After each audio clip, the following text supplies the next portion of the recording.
कहते हैं कि हर डरावनी कहानी के पीछे ना अक्सर एक बहुत ही दुखद सच छिपा होता है। तो चलिए आज एक ऐसी ही कहानी की तह तक चलते हैं।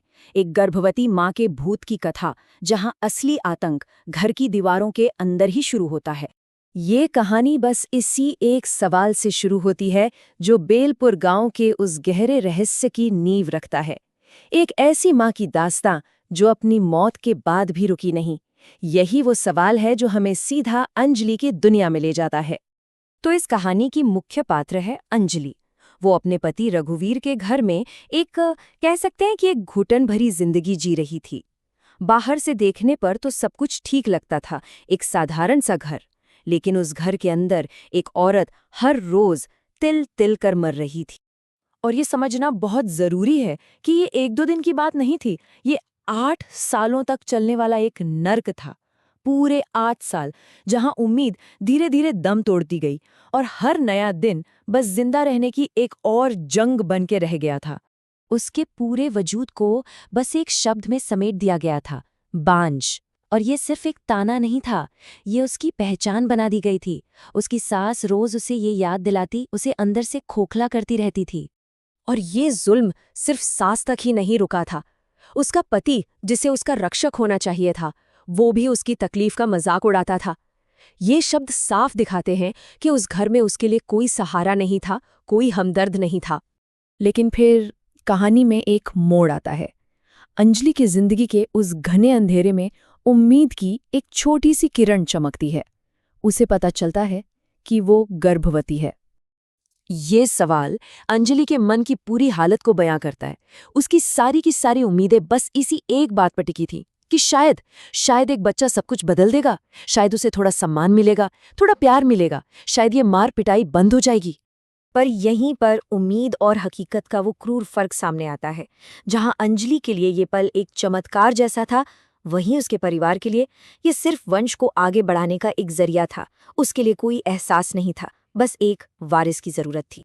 गर्भवती होने से कुछ भी नहीं बदला। सच तो ये है कि दुर्व्यवहार जारी रहा, शायद और भी ज्यादा बुरा हो गया।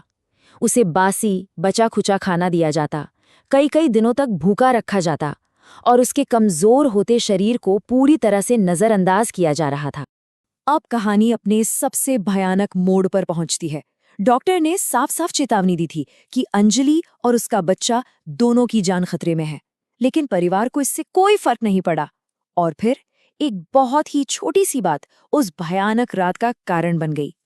जरा सोचिए, बस इतनी सी बात, ठंडे खाने को लेकर एक शिकायत।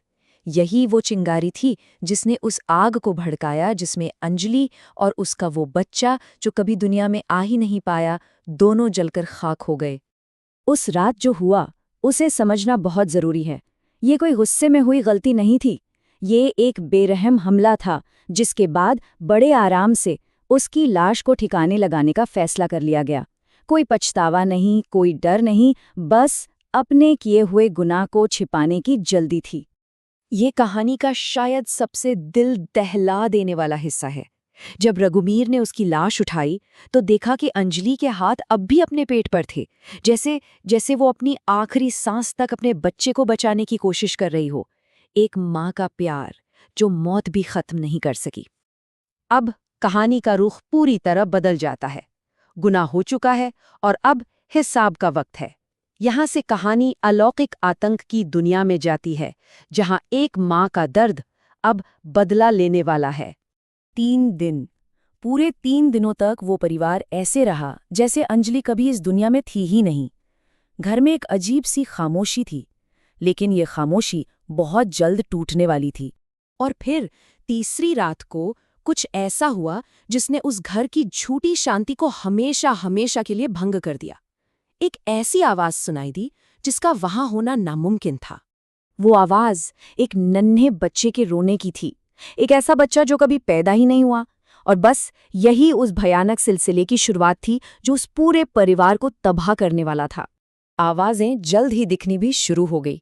परिवार को अब घर में ऐसी चीजें नजर आने लगीं जो उनके डर को और भी बढ़ा रही थीं।